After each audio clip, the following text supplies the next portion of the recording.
An accused murderer is caught after nearly 2 years on the run. Denver International Airport looks to expand. MSU Denver's LGBTQ Resource Center receives glowing praise. And Governor Jared Polis heads into an election year. All this and more news, Ahora.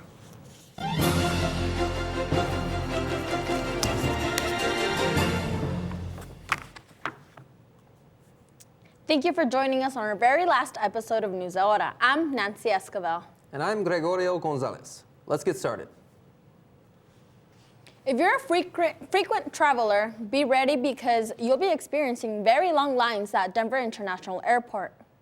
DIA's 100 Vision Plan, which was revealed in November, seeks to expand the facility's infrastructure and its capacity to be able to accommodate over 100 million passengers per year.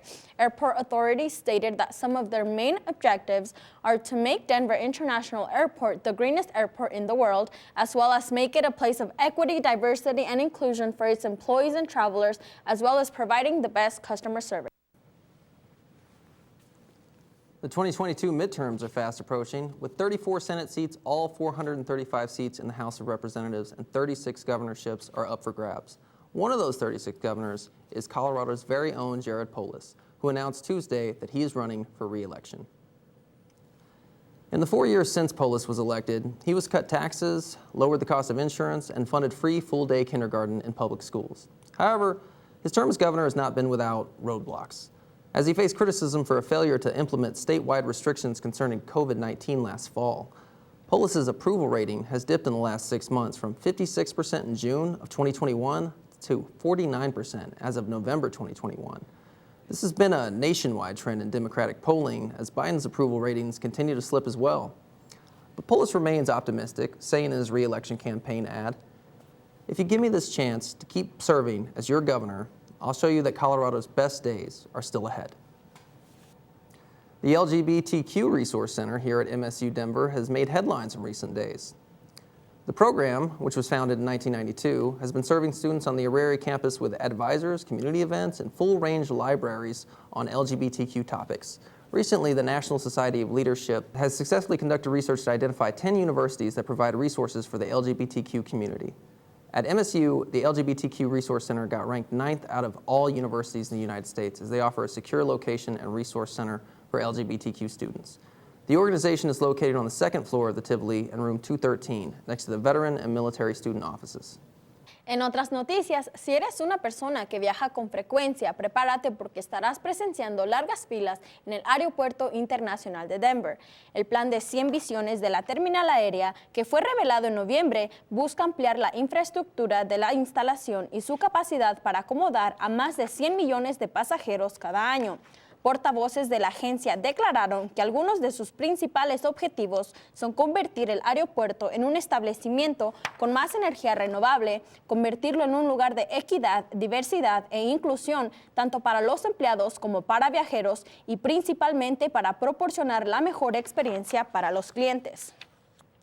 In the late summer of 2020, Richard Ford was stabbed while he fought over his place in line at an Aurora campus giveaway. He died at the Denver Health Medical Center while his killer was at large for over a year and a half.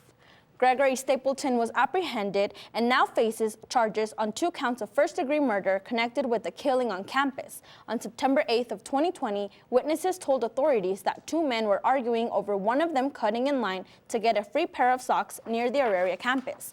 When police had arrived on site, they found Richard Ford suffering from a stab wound in his chest. Stapleton managed to conceal his identity with a medical mask. He was identified using security cameras on the light rail as he commuted to the event on campus. Stapleton is set to appear in court on March 4th. Coming up next, A rabbi is arrested for using magic mushrooms in church. there's going to be a music festival for Marshall victim fires. Is Colorado's population growth in decline? We'll be right back after these commercials. It's time to make an informed decision about COVID-19 vaccines. The dangerous new Delta variant is more than twice as contagious as the original virus and can affect anyone. Right now, 9 out of 10 hospitalizations and deaths from COVID are among unvaccinated people. Getting vaccinated might save your life, and there's now an option that's fully approved by the FDA. Learn more at getvaccineanswers.org.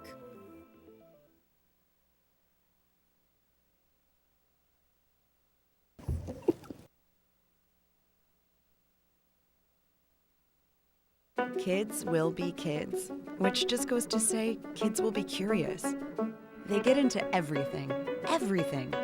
If there's a loaded firearm in the house, they could get their hands on that too. Keeping firearms locked, unloaded, and stored separately from ammunition in a place inaccessible to kids can help keep your loved ones safe from family fire. Safe gun storage saves lives.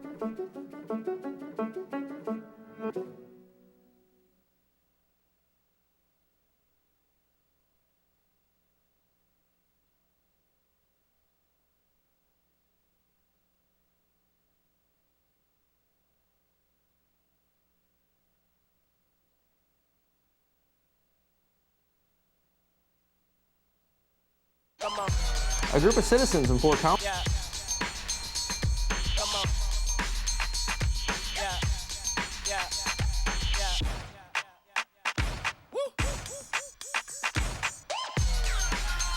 No todo te va a salir bien, así que asegúrate de que lo importante lo aciertas, como asegurarte de que tus niños están en el car seat correcto para su edad y tamaño. Hazlo bien en nhtsa.gov/protegidos.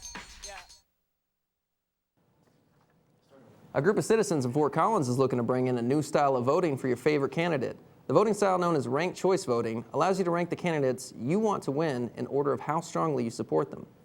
The group, aptly known as Ranked Choice Voting for Fort Collins, is advocating for the novel style of voting under this ranked choice system. If no candidate wins a majority of the votes, the lowest ranked candidates are eliminated, and their votes are redistributed until one candidate does win the majority. Students in MSU Denver had this to say about the idea. I think it might be a good idea just to try it out. I can see it getting a little complicated down the road. I think a rank system just allows us to come together a little bit more all together. That's my approach to it, though. Benefit I definitely think ranked choice voting would be stimulating research and thought process into it versus I saw a sticker of that guy. I saw that guy in a speech. I saw a headline of that guy. I know I like them.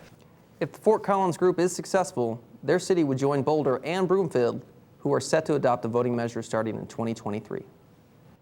In the time since psilocybin mushrooms were decriminalized in the city of Denver in 2019, proposals have been made to further ease restrictions, which raises questions about the ethics of legalizing hallucinogens. Our reporter Noah Block investigated further. More than 2.5 years ago, in May of 2019, the city of Denver voted to decriminalize psilocybin mushrooms, better known as shrooms or magic mushrooms. Since then, questions have arisen about how to handle this new law, which allows for possession but not distribution or sale of the drug. Last week, a rabbi in Denver by the name of Ben Gorlick was arrested for using psilocybin in his congregation for quote-unquote spiritual reasons. The use of shrooms for religious purpose is not legally protected, nor is it widespread. To find out more what people at MSU Denver think about the legalization of psychedelics, I asked students on the street. I think mushrooms should be legalized. I think it's a good experience that a lot of people should have, but obviously it gets abused like every other drug. You won't be charged with jail time for being in possession of psilocybin mushrooms, but you also can't sell them or distribute them. I think it'd be better off in more of just a medical setting rather than a recreational setting. Okay. I think like if it's in terms of medical, it might help with pain management and things like that. Sure, standardization for distributing that can be very hard, but I think that's the action that should be taken. If it's for people that's age appropriate, yes. I think that there's some people that need those kind of drugs to just get to be stress free, I guess. To relieve stress? Yes. But you think it should be legalized? I think so.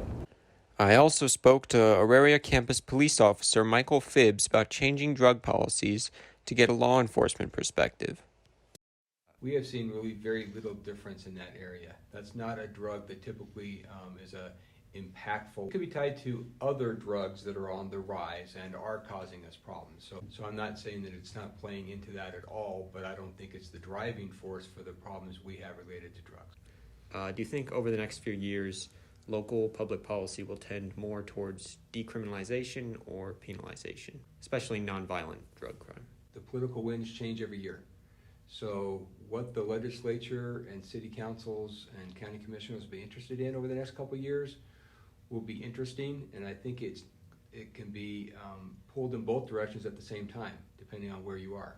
Overall, it seems that most people support decriminalization when it comes to shrooms, although not everyone knows the impact it will have or has already had. For Met TV, I'm Noah Block. A virtual concert will be held this weekend to raise funds for the victims of the Marshall Fire. Above the Ashes will be airing as a YouTube premiere this Saturday beginning at 7 p.m. The show will feature various artists, including the Velveteers, Gabriel Mervine Quartet, Dave Watts, and several others. Fox Tracks Music, along with KUVO Jazz and Colorado Public Radio, put the recorded video fundraiser together and will be encouraging viewers to donate throughout the duration. You can get more information by visiting the website you see on screen. The Great Migration into Colorado has been slowing down in the last few years, with 2021 data showing a noticeable drop from 2020. Only 14,731 people moved to the state in 2021, a noticeable slide from approximately 27,000 people who moved here in 2020. Both numbers set an alarming trend downward as 2015 saw nearly 70,000 people move to the Centennial State. This trend is not affecting Colorado alone. The whole United States has seen population growth weaken in the pandemic years. In addition to a few people moving in, Colorado has seen a decline in births and an increase in deaths, a progression that is difficult to gauge for the rest of the 20s. Demographers still forecast nearly 2 million in population growth over the next 30 years. Now listen up, Roadrunners. MSU Denver introduced a new career support program for students. Our reporter Lilybeth Valles spoke with leaders in the community of mentorship professionals and student scholars, also known as Compass. The student life is hard enough. Trying to get into the career you studied for can be overwhelming. This year, MSU Denver announced a new program that is meant to connect students with professionals in the fields they are interested in and to receive guidance.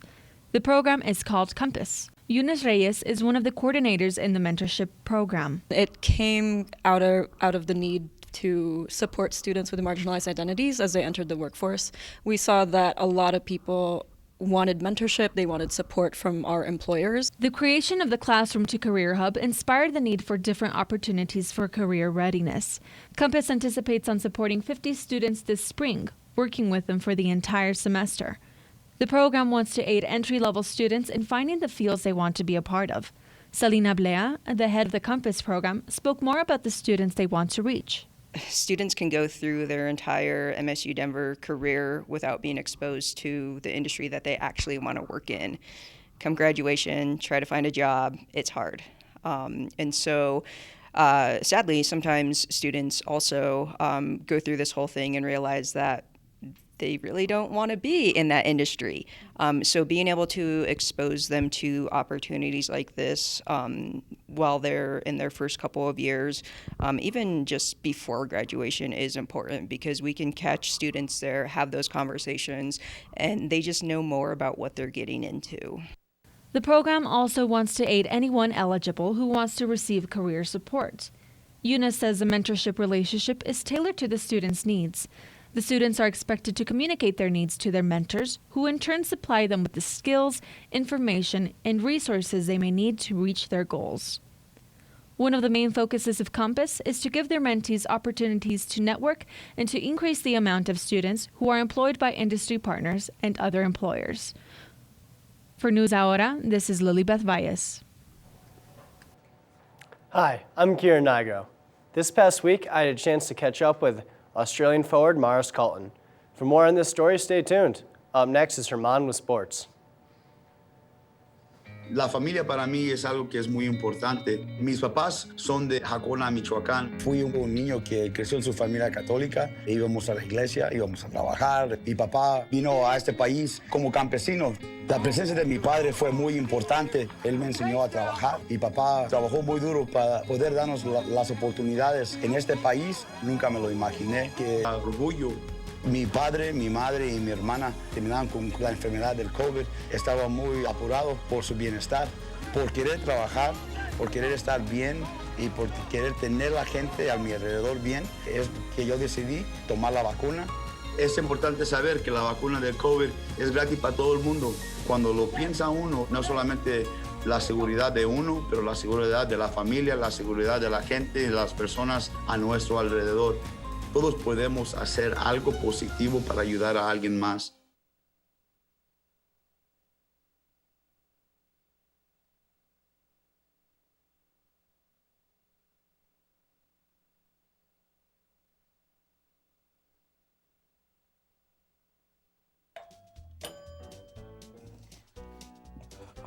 What a disaster.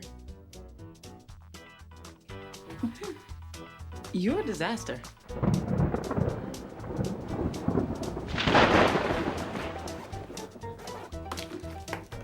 This is a disaster. No se puede estar preparado para cada pequeño desastre, pero tú puedes estarlo para uno grande. Haz un plan de emergencia hoy.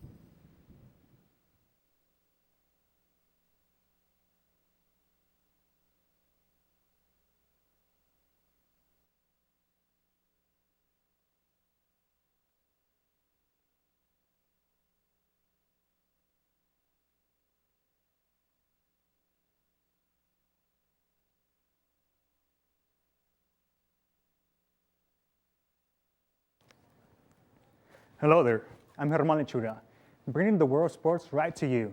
There's a lot to discuss. Let's get started. This past week, our reporter Kieran Nigro had a chance to catch up with Maris Carlton of MSU Denver basketball to learn more about him as a person and a player. Maris is an Australian-born basketball player that moved to the United States in 2016 to play collegiate basketball. Carlton's first 2 years in the U.S. were spent in Missouri playing D2 basketball for Southwest Baptist. I spent a couple years in Missouri, and it was a great school, great program, but it wasn't the best fit for everything that I wanted on basketball and academically, and decided to transfer, and Metro has been a great home ever since. When asked about Coach Ball and his impact on the recruitment process, this is what Carlton had to say. Yeah, there was a few factors. Coach Ball, primarily, he talked to me a lot during recruitment and kind of helped me feel comfortable that I was coming to a place where I was going to be taken care of and be part of a family, which is something I really wanted. And of course, just look outside, it's beautiful downtown Denver. Who wouldn't want to come here? In an interview with Coach Ball, here's what he had to say about Carlton's style of play. The big thing is he's 6'7", 6'8", and he plays like a guard. In terms of the way he moves, his ability to guard multiple positions is very, very appealing, and it is really his size and athleticism that really draws to him. Playing over 8,000 miles away from home may come with a little bit of homesickness. Family for sure. That's first off. But then I really like the beaches. That was my thing in Australia. I always hung around the beach and kind of missed that up here in the mountains a little bit. But yeah. Carlton now prepares for his senior night against the UCCS Mountain Lions tomorrow night at 6 o'clock. From the Ahora Event Center, this is Kieran Nigro signing off. Just this past weekend, Super Bowl 56 was another game day to remember, as the NFC champions Rams faced the AFC champion Bengals for the Lombardi Trophy. The Bengals came into the game as the underdogs, riding the outstanding season they got from quarterback Joe Burrow and wide receiver Jamar Chase. LA ended up being victorious. After trailing the entire third quarter, late fourth quarter touchdown pass from Matthew Stafford to Cooper Kupp put the Rams to 23-20, and the Bengals couldn't answer. Aaron Donald led the line of defense, accumulating 2 sacks, including a game-winning sack in the fourth quarter. That ended Cincinnati's scoring drive. Wide receiver Cooper Kupp was crowned MVP of the Super Bowl after an astonishing display, catching 8 of 10 passes and scoring 2 touchdowns. After the 2000 and 2022 Super Bowls, the Rams now have 2 championships to their name. Many people don't understand how fast time flies by, especially in college sports. You get used to the constant schedule for all college, and soon it will come to an end. But happy beginnings to their adult lives. As MSU Denver's basketball teams approaches the end of the regular season, families come to meet in downtown Denver for senior night for both men's and women's teams. For the men's road runners, we celebrate the 3-man senior cast of Rashawn Livingston, Keyshawn Dixon, and the Florentian Maris Carlton.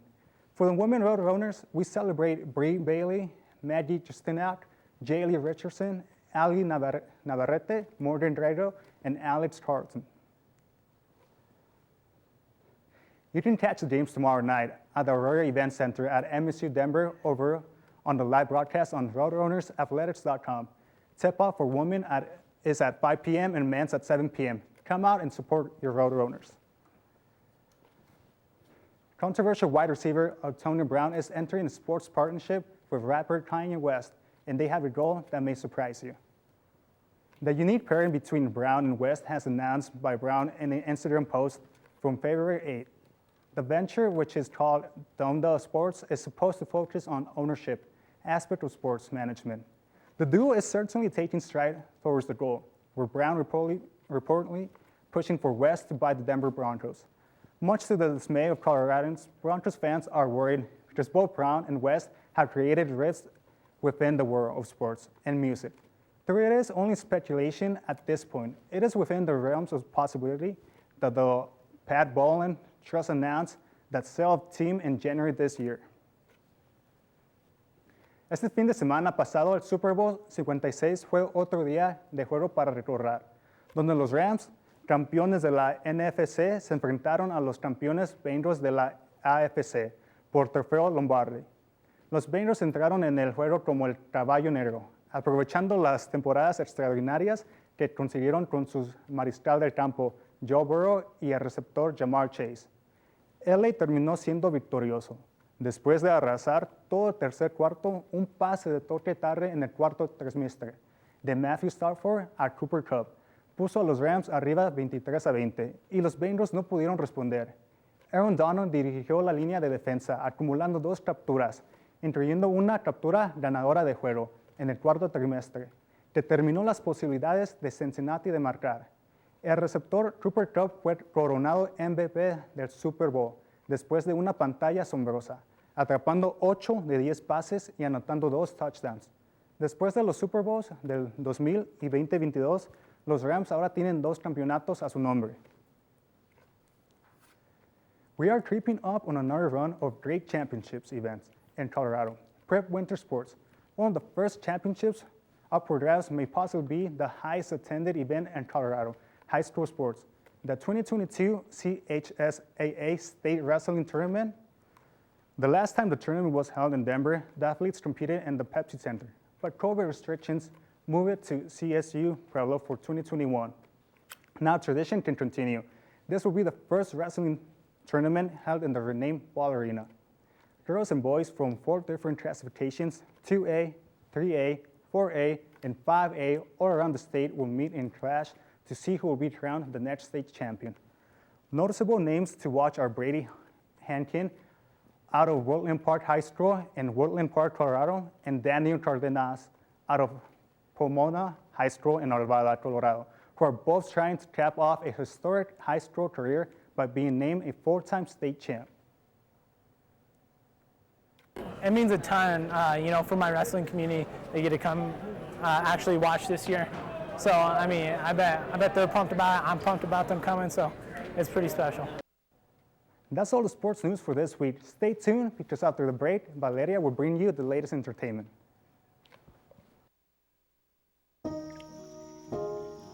This is the story of a boy who didn't talk for a long time. The boy liked things to always be the same. Any changes would scare and upset him. The unknown was an unfriendly place. The boy was very sensitive to lights and sounds. So he built secret hiding places where they couldn't get in. The boy didn't like looking people in the eye. He wasn't trying to be mean, it just made him feel uncomfortable. Sometimes he would flap his arms again and again. One day, I found out I have something called autism. My family got me help. Slowly, I found my voice and learned all the ways I could live with it better. Early intervention can make a lifetime of difference. Learn the signs at autismspeaks.org.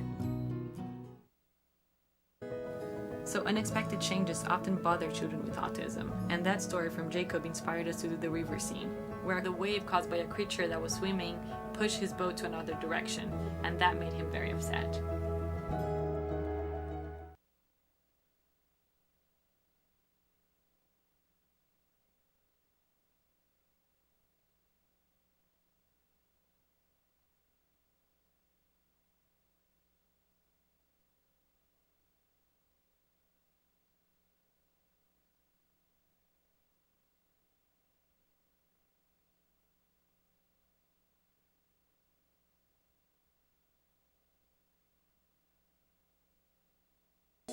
Whether it be sports, music, or art, we're all good at different things. But when it comes to texting and driving, no one's good at that. Welcome back to the entertainment world, guys. Valeria Quiroz here to give you the latest in music, movies, and celebrities. It seems like Billy might be the bad guy after all, or at least according to Kanye West after blowing up Instagram the other day, targeting not only the famous singer and songwriter, but also famous rapper Kid Cudi and ex-wife Kim Kardashian's new boyfriend Pete Davidson. West claims Billie Eilish allegedly threw shade at Travis Scott in her recent tour stop at Fantastic, including a fan mid-show. In an attempt to stop the fire before it started, Billie was quick to attack, as well as because he was also called out by Kanye not too long after. Gotcha. There was a technical thing as well. Okay. Post reads, just so Am I starting off or am I just? on Donda because he's friends with you-know-who. We all speak Billie language now. Cudi was quick to shoot back at Kanye, commenting, "Too bad I don't want to be on your album, you dinosaur. Everyone knows that I've been the best thing about your album since I met you. I'ma pray for you, brother." And Ye does not stop there. In later posts, Kanye then begins to slander comedian and ex-wife Kim Kardashian's new boyfriend, Pete Davidson. Kanye posts, "I just wanted my friends to have my back. The knife just goes in deeper," along with multiple edits involving this Marvel edit that he posted not too long afterwards, which did involve Drake and Taylor Swift. We're not too sure what their involvement is in this recent post, but once we receive more information, we'll definitely let you guys know. We're just as confused as you are. But don't even worry, in the last 24 hours, all of these posts did go away. Kanye did delete all of his posts slandering Davidson and other celebrities. Could this have been a change in heart? Or did Kanye's PR team step in? I guess we'll let you guys know if we receive any other updates. Rapper Snoop Dogg was accused of sexual assault recently, just a few days before his performance at the 56th Super Bowl halftime show. On February 9th, a lawsuit was filed alleging that Snoop Dogg had forced an anonymous woman to perform sexual acts on him at a concert in 2013.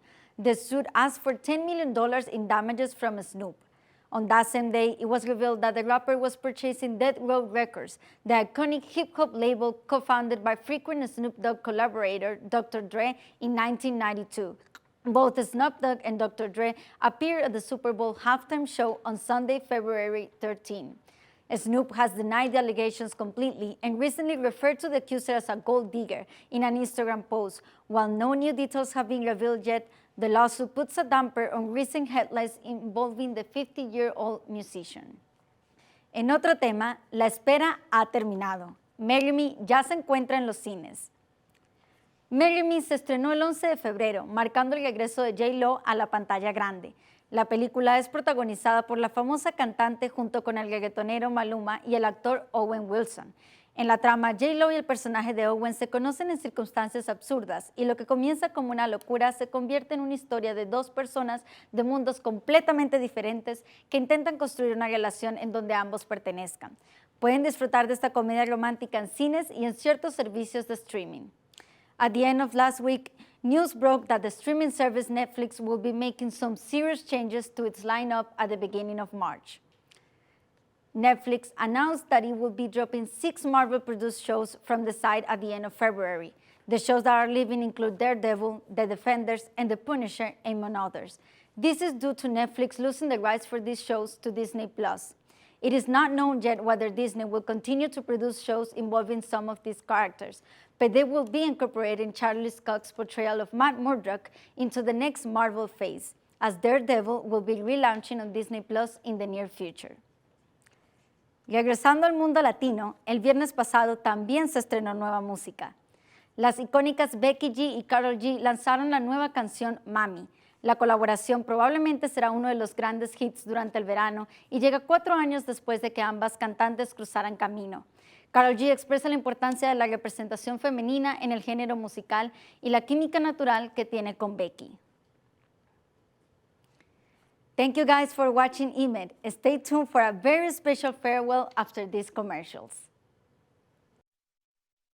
Did it all right. Just make sure you nail the big stuff. Mama! Like making sure your kids are in the right seat for their age and size. Get it right at nhtsa.gov/therightseat.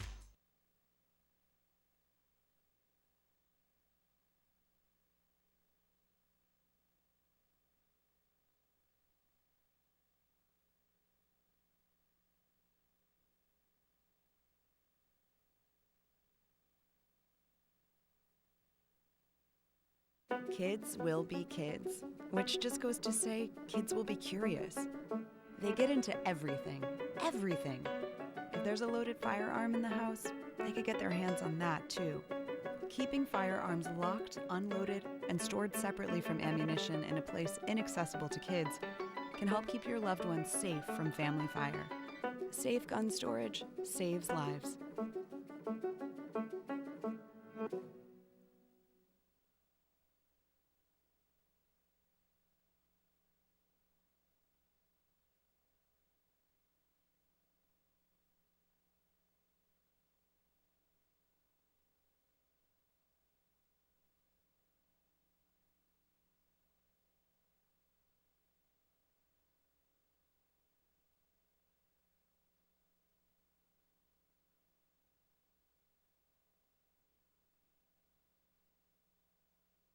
En este momento, 9 de cada 10 hospitalizaciones y muertes por COVID ocurren entre personas no vacunadas. Las vacunas contra el COVID son gratis y ahora hay una opción totalmente aprobada por la FDA.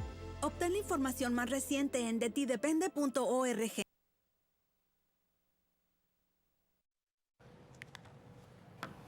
We have a very special announcement for you guys. Our last story for the day is about the end of an era. 2 years ago, we lost our studio. We also lost one of our core shows, or actually two of them, Met Report, which was for English speakers, and Noticiero, which was for our fellow Spanish-speaking friends. Tenías ahora Quiroz throughout the pandemic. Well, we were completely online, and it was the start of fall 2021. We came back into the studios with only 5 members, us 4, and our director, who's upstairs, Bray Hernandez. We now have at least 30 members and counting, and with this, we have to say goodbye to News Ahora. We will be transitioning back into Met Report and Noticiero, so please keep watching us on those channels. But for News Ahora, this is goodbye. Stay tuned next week when we bring back the Met Report and Noticiero Fall Time. Thanks, everybody. Bye-bye.